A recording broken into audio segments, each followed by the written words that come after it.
अगर आदमी गलत बेईमानी करता है तो लौट कर वो उसी के पास आती है। एक चाल हम चलते हैं और एक चाल फिर ईश्वर चलता है। जब हम चलते हैं तो हम फ्री होते हैं, और जब ईश्वर चलता है तब वो बहुत महंगी पड़ती है। एक शहर में रमेश चंद्र खन्ना नाम के एक व्यक्ति थे। उनका एक मेडिकल स्टोर था, काफ़ी अच्छा चलता था। और मेडिकल स्टोर में मतलब दवाइयों में कई गुना प्रॉफिट होता है। उन्होंने बताया कि 100 रुपये की दवाई 700 रुपये में बिकती है। किसी में ज़्यादा मार्जिन होता है, 25% मार्जिन तो होता ही है, 30%, 40% काफ़ी मार्जिन होता है। तो उन्होंने बताया कि काफ़ी मुनाफा होता है। तो मैंने एक मेडिकल स्टोर से मैंने एक प्लॉट भी ख़रीद लिया, एक फ्लैट भी ख़रीद लिया, और काफ़ी मेरा मेडिकल स्टोर भी बहुत अच्छा चलता था। अब आप सब लोग अपना काम छोड़ के दवाई की दुकान मत खोल लीजिएगा। देखिए, सबका अपना अपना भाग्य होता है, पर ये एक कहानी भी है और सच कहानी भी है। बोले पर मेरे अंदर लोभ आता गया। एक बार की बात है कि मेरे यहाँ एक वृद्ध व्यक्ति आया और उसकी दवा 560 की बनी और उसके पास 180 रुपये थे। तो उसने कहा, साहब बच्चे मेरा साथ नहीं देते, हम बुढ़े बुढ़िया रह गए, मेरे पास 150 रुपये हैं, मैं यही आपको दे सकता हूँ, आप कृपा मुझे। बहुत उसने विनती करके मुझसे कहा, पर मैंने उसकी एक नहीं सुनी। ये कैसा हमारा मन हो जाता। मैंने उसकी एक नहीं सुनी और मैंने उसको दवा नहीं दी। फिर लाइन में खड़े हुए एक व्यक्ति ने कहा, मैं इसकी दवा का पैसे दे देता हूँ, आप इसको दवा दे दीजिए। उन्होंने दवा के पैसे दे दिए और वो व्यक्ति पैसे दवा लेके चला गया। फिर भी मेरे ऊपर असर नहीं हुआ। ये कैसा हमारा कूड़ मगज होता है, कैसे हम लोभ में आ जाते हैं, फिर भी मेरे पर असर नहीं हुआ। तो उन्होंने बताया, ये मेरे लड़के को ब्रेन ट्यूमर हो गया। बहुत बाद में हमें पता चला, तब तक बहुत देर हो चुकी थी, और उसके इलाज में मेरा प्लॉट भी बिक गया, मेरी ज़मीन भी बिक गई, और अंत में मेरा मेडिकल स्टोर भी बिक गया। सारा जब कुछ बिक गया तो डॉक्टर्स ने कहा, अब इसको कुछ नहीं कर सकते आपके लड़के को, अब इसे घर ले जाइए। और 212 में मेरे लड़के का निधन हो गया। 5 साल में सब कुछ बिक गया। देखिए कैसे होता है। बोले फिर मुझे लकवा मार गया, पैरालिसिस हो गया, और मुझे चोट भी लग गई और मैं बिस्तर पे आ गया। फिर मुझे एक इंजेक्शन की ज़रूरत थी। 700 रुपये का इंजेक्शन था और मेरी जेब में 500 रुपये थे। मैंने भेजा दवाई की दुकान पे, तो उस मेडिकल स्टोर वाले ने मुझे नहीं दिया इंजेक्शन। तो उस दिन मुझे उस बूढ़े व्यक्ति की बहुत याद आई, जिसको मैंने मना किया था कि मुझे उस बूढ़े की बहुत याद आई। अब हम सब लोग अपनी तरफ देखें, स्पेशली जेंट्स देखें, लेडीज़ भी देखें। मैं लोगों से कहना चाहता हूँ कि ठीक है, हम सभी कमाने के लिए बैठे हैं, किसी के पास एक पेट है, लेकिन ईमानदारी से कमाएं। लाचार को लूट कर कमाई करना अच्छी बात नहीं। नरक और स्वर्ग केवल इस धरती पर ही है, और आज मैं नरक भुगत रहा हूँ। पैसा हमेशा मदद नहीं करता, ईश्वर के भय में चलो। ये नियम अटल है, क्योंकि एक बार एक छोटा सा लालच हमें बहुत बड़े दुख में धकेल देता। शतरंज के खेल की तरह है ये दुनिया। ये खेल आप ईश्वर के साथ खेल रहे हैं और किसी के साथ नहीं। देखिए, ये सब हमको याद रखना है। ये खेल हम ईश्वर के साथ खेल रहे हैं, किसी व्यक्ति के साथ नहीं। क्यों? क्योंकि उस व्यक्ति में कौन है और जवाब कौन देगा? वो व्यक्ति है ईश्वर। ईश्वर जवाब देगा। तो ये खेल हम ईश्वर के साथ खेल रहे हैं। आपकी हर चाल के बाद अगली चाल ईश्वर चलेगा। हम किसी को बुरी तरह बोल सकते हैं क्योंकि हम पद पर हैं। हमारे सेवादारी क्या कहेंगे? हम बुरी तरह बोल सकते हैं, ड्राइवर से बुरी तरह बोल सकते हैं, सेवादारियों से बुरी तरह बोल सकते हैं, आप गुरु पद पे हैं, साधकों से बुरी तरह बोल सकते हैं। पर एक चाल आप चलेंगे, दूसरी चाल कौन चलेगा? ईश्वर चलेगा।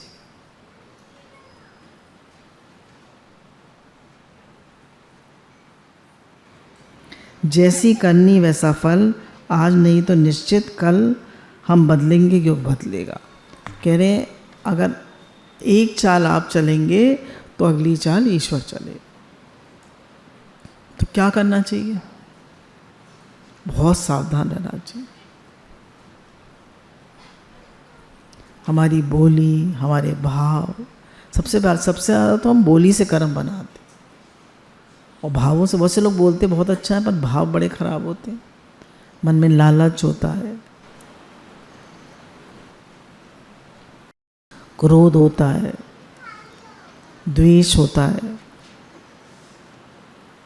अहंकार होता है। ये सब लौटकर हमें ही मिलते हैं।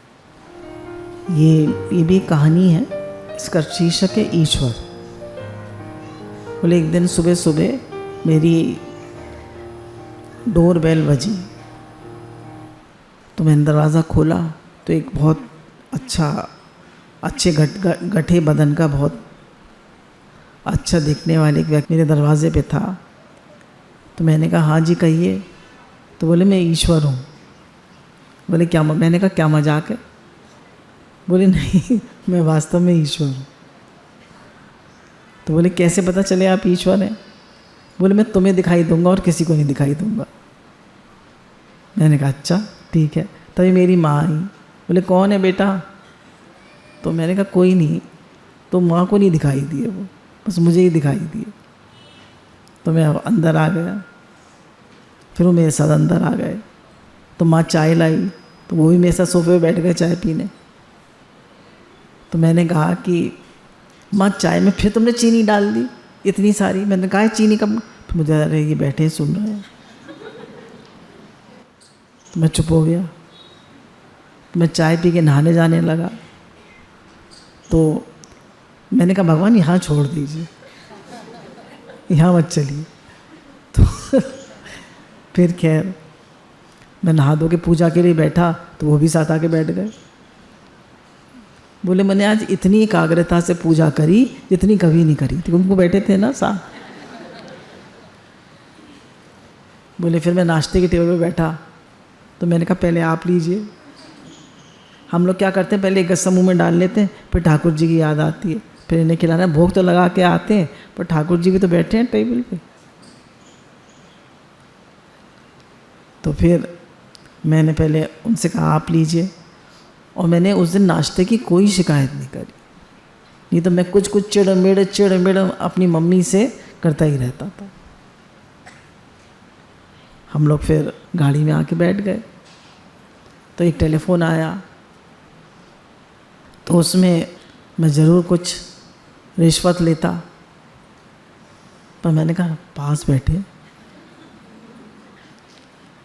बैठे तो मैंने कहा अच्छा आपका काम हो जाएगा, आप आ जाइए।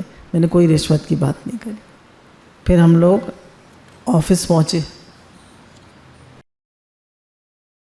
मैं ऑफिस के कर्मचारियों पर काफ़ी गुस्सा किया करता था। 25-50 गालियाँ तो दे दिया करता था दिन भर में। तो काफ़ी गुस्सा करते हैं लोग, कुछ नहीं तो चिड़चिड़ाते तो है ही। तो बोले आज मैंने कोई गाली नहीं दी। वो साथ बैठे थे ना, मैंने कह दिया अच्छा जी, इट्स ओके, अच्छा जी। एक भी गाली नहीं दी मैंने। क्रोध, घमंड, लालच, अपशब्द, बेईमानी, झूठ कुछ भी उस दिन मेरी दिनचर्या का हिस्सा नहीं बने। फिर हम लोग ऑफिस से निकल के गाड़ी में बैठे तो मैंने कहा थोड़ी सीट बेल्ट आप भी लगा लीजिए, आप भी तो कोई नियम फॉलो करिए। तो उन्होंने भी सीट बेल्ट लगा ली। रात्रि में भोजन परोसा तो मैंने कोई शिकायत नहीं करी भोजन की। तो माँ ने कहा बेटा आज तो तूने कुछ भी नहीं करा, आज सूर्य कहाँ से निकला है, आज सूर्य कहाँ से निकला है। तो मैंने कहा माँ आज सूर्य सही जगह से निकला है, आज सूर्य सही लगे। जब मैं ये तो नहीं कह सकता था माँ भगवान बैठे हैं पास में। तो फिर उसके बाद मैंने माँ से कहा माँ मैंने आज खाना नहीं खाया है, मैंने आज प्रसाद पाया, और प्रसाद में कोई कमी थोड़ी ना होती है।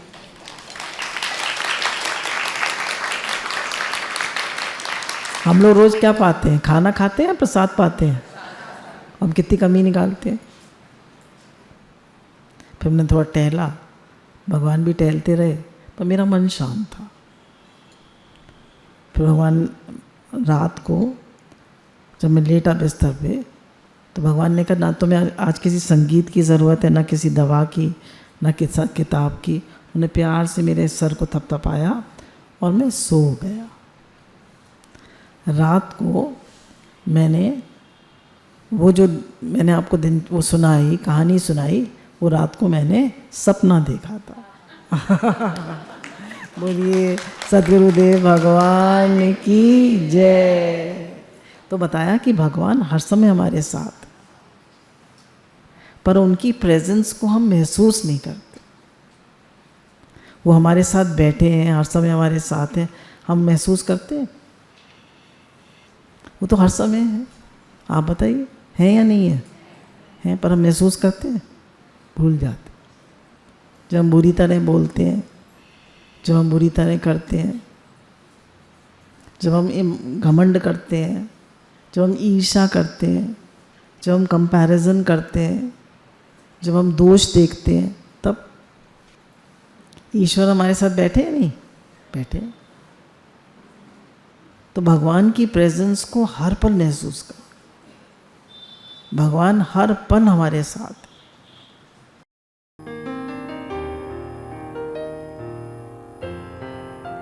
एक बार एक सेठ जी जो थे वो बैठे हुए थे, मैं भी उनके पास बैठा हुआ था। तो उसने सेवाधारी ने आके कहा कि सेठ जी, सेठानी जी कह रही हैं वो 9 लाख का हार नहीं मिल रहा। तो सेठ जी ने कहा कोई बात नहीं। थोड़ी देर बाद सेवाधारी ने आके कहा कि सेठानी जी कह रही है 9 लाख का हार मिल गया। सेठ जी ने कहा कोई बात नहीं, सब ठीक है। तो मैंने कहा कि जब उन्होंने कहा नहीं मिल रहा 9 लाख का हार, तब भी आपका कोई रिएक्शन नहीं था। जब उसने कहा मिल रहा है, तब भी आपका कोई रिएक्शन नहीं था। ऐसा क्यों? बोले एक दिन तो सब छोड़ के जाना ही है। हाँ, तो छोटी छोटी बातों में रोज प्रैक्टिस करें। छोटी छोटी बातों में रोज प्रैक्टिस करें। ये भी छूट रहा है, कोई बात नहीं, एक दिन तो सब छोड़ना ही है। छोड़ेंगे नहीं छोड़ेंगे सब एक दिन। ये भी छूटेगा, ये भी छूटेगा, ये भी छूटेगा, और शरीर भी छूटेगा, और घर भी छूटेगा, और परिवार भी छूटेगा, सब कुछ छूटेगा। तो क्या हमने छूटने की प्रैक्टिस करी है? बोले जो दान पुण्य होता है वो हमें छूटने की प्रैक्टिस कराता है। हमारा ममत्व का जो घेरा है, हमने मान रखा है ये सब मेरा है, वो कम होता है। हमारा मेरापन कम होता है। कह रहे हैं दान से धन शुद्ध होता है, पुण्य बढ़ते हैं, छोड़ने की आदत बढ़ती है। छोड़ते छोड़ते ऐसी आदत हो जाती है कि एक दिन सब कुछ छोड़ना है तो उसमें अधिक परेशानी ना हो, ऐसा ज्ञान मिल जाता है और दुखों से रक्षा हो जाती है। सबसे बढ़िया है भगवान का नाम। भगवान का नाम लेंगे तो क्या होगा, उधर ही मन लगा रहेगा। और जब भगवान में मन लगा रहेगा तो क्या होगा, संसार से मन हटेगा। अब ये दूसरी स्टोरी है, यात्रा बहुत छोटी है। अब देखिए ये भी हमारे समझने की कहानी है, बहुत अच्छी है। एक बुजुर्ग महिला बस में यात्रा कर रही थी। उसके पास एक बड़ी मॉडर्न सी लेडी आके बैठी और वो बार बार अपना बड़ा सा पर्स बार बार उसको ऐसे ऐसे लगाई जा रही थी। ऐसे होता है ना, बहुत से लोगों में बड़ा सा पर्स होता है, वो बार बार आपको टकराते जाते हैं तो आप इरिटेट होते हैं। किसी का पैर लग जाए, आप लोग बैठे हैं, किसी का पैर लग जाए, किसी का हाथ लग जाए, किसी का पर्स लग जाए। आप लोग तो सत्संगी हैं तो बहुत सभ्य हैं, प्रेम भी है कि मेरी अपनी आत्मा है। संसार में देखिए तो वो बार बार उसको अपने बैग से मार रही थी। तो बुजुर्ग महिला ने मुस्कुराते हुए कहा कि आपने मेरे असभ्य व्यवहार की शिकायत नहीं करी। तो उसने मुस्कुरा के कहा, मेरी यात्रा इतनी छोटी है, मैं अगले पड़ाव पे उतर जाऊंगी, तो मैं शिकायत क्या करूं। नहीं, तो कितनी देर बैठते हैं हम बस में, कितनी देर बैठते हैं हम ट्रेन में। मेरी यात्रा इतनी छोटी है, मैं अगले पड़ाव पे उतरने वाली हूँ, तो मैं क्या शिकायत करूँ। इतनी तुच्छ बात पे चर्चा करने की कोई आवश्यकता नहीं, क्योंकि हमारी यात्रा बहुत छोटी है। समझना चाहिए इस दुनिया में हमारा समय इतना कम है। नहीं तो किन किन चीज़ों में अपने समय को वेस्ट नहीं करना है, तर्कों में, ईर्ष्या में, दूसरों को क्षमा न करने में, असंतोष और बुरे व्यवहार के साथ काला करना समय और ऊर्जा का बर्बादी है, समय और ऊर्जा की बर्बादी। तो कह रहे हैं ईर्ष्या, बुरी तरह बोलना, दूसरों के दोष निकालना, बुरा व्यवहार करना, क्षमा न करना, कह रहे हैं समय की और अपनी ऊर्जा की बर्बादी। क्यों, हमारी यात्रा बहुत छोटी है। एक दिन एक जना नहीं रहेगा, फिर क्या करेंगे, क्या करेंगे फिर बताइए। कह रहे हैं क्या किसी ने आपका दिल तोड़ा है, तोड़ा है, टूटता है दिल, रोज टूटता है, थोड़ा बहुत तो टूटता होगा, नहीं टूटता है। शांत रहें, यात्रा बहुत छोटी। किसी ने आपको धोखा दिया, धमकाया, अपमानित किया, आराम करें, तनावग्रस्त ना हो, यात्रा बहुत छोटी है ना। अपमानित तो अक्सर ही होती रहती हैं लेडीज़, पर पति बुरी तरह बोल देंगे, बेटा बुरी तरह बोल देगा, कोई भी बुरी तरह बोल देगा। क्या कह रहे हैं, कोई बात नहीं, फॉरगिव एंड फॉरगेट, यात्रा बहुत छोटी है।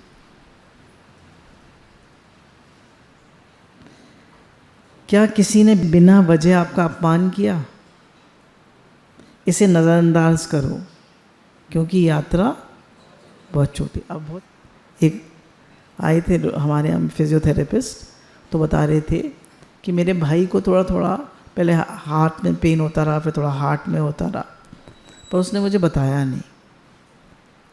बोले, फिर उसने कहा कि मुझे कुछ अजीब सा लग रहा है, फ़ोन किया उससे, मैंने कहा चलो हम डॉक्टर के यहाँ एडमिट करा देते हैं, हॉस्पिटल में एडमिट करा देते हैं। बोले मैं गाड़ी निकाल ही रहा था और इतनी देरों में मेरे हाथों में ही मेरे भाई ख़त्म हो गए। 50 साल के भी नहीं थे। कह रहे हैं यात्रा बहुत छोटी है। आइए हम दोस्तों और परिवार की सराहना करें, एक दूसरे को एप्रिशिएट करें। ठीक, एक दूसरे की सराहना करते हैं, कितने लोग करते हैं?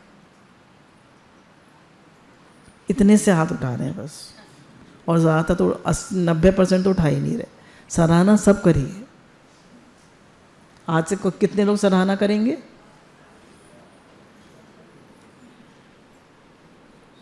बहुत कंजूस होते हैं, कमी तो झट निकाल देंगे। एक हमारी सत्संगी है, कोई भी चाय बना के लाएगा, चाहे कैसी भी हो, ठंडी, फीकी, मीठी, कम मीठी, ज़्यादा, ये चाय बहुत अच्छी बनी है। उनकी आदत है सराहना करने की। कितनी अच्छी बात है। आइए हम आदरणीय, दयालु और क्षमाशील बने। कैसे बने? आदरणीय, दयालु और क्षमाशील। क्योंकि आखिर हम कृतज्ञता, आनंद से भर जाएंगे। आफ्टर ऑल हमारी यात्रा एक साथ बहुत छोटी है। एक बार दो भाई थे, तो बड़े भाई से छोटे भाई ने 3 लाख रुपए उधार मांगे व्यापार करने के लिए, तो उसने दे दिए। अब उस छोटे भाई का व्यापार बहुत अच्छा चलने लगा, पर उसने वो 3 लाख रुपए वापस नहीं करे। बड़े भाई को गुस्सा आने लगा। उन्होंने मांगे तो नहीं, पर इस सब रिश्तेदारों में उसकी बुराई करने लगे,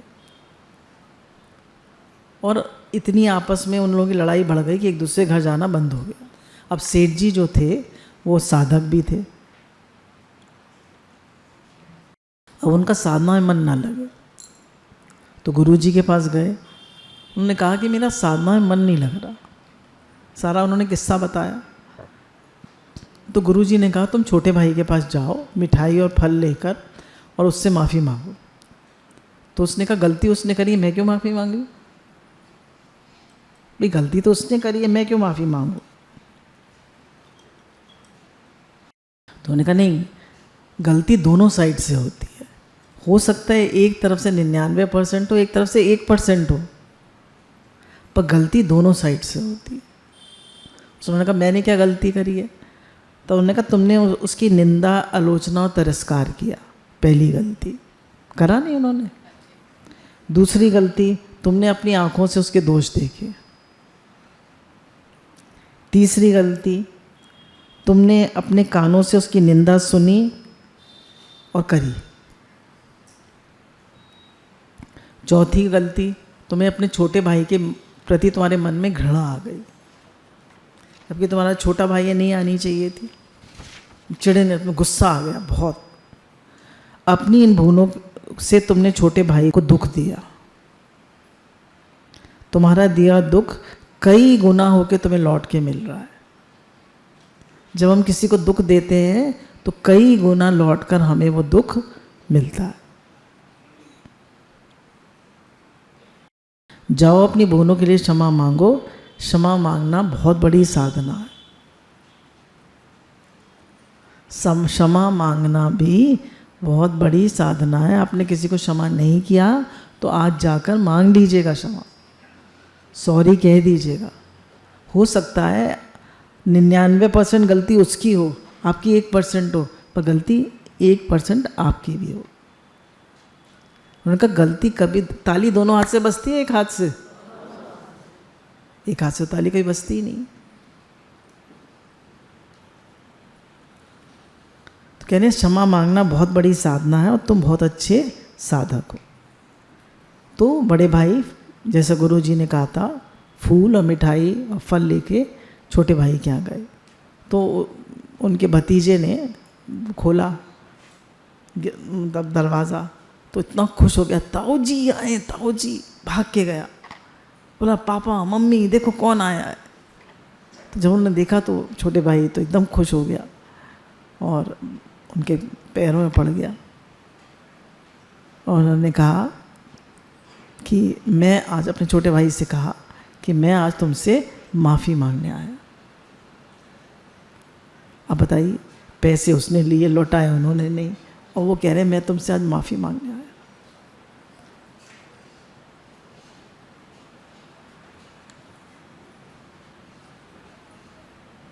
अब छोटा भाई जो है वो ज़ोर ज़ोर से रोने लगा और बड़े भाई भी रोने लगे। छोटे भाई के आंसू उनके पैरों में गिरे और बड़े भाई के आंसू उसकी पीठ पे गिरे। उन्होंने उसको गले से लगा लिया और छोटा भाई जल्दी से गया और उनके 3 लाख रुपए वापस कर दिए। बोला बेटा मैं आज पैसे लेने नहीं आया, ये मुझे नहीं चाहिए, मैं तो आज प्रेम के लिए आया हूँ। जो मेरे मन में द्वेष आ गया था, क्रोध आ गया था, मैं आज प्रेम के लिए आया। मेरी साधना नहीं हो पा रही थी।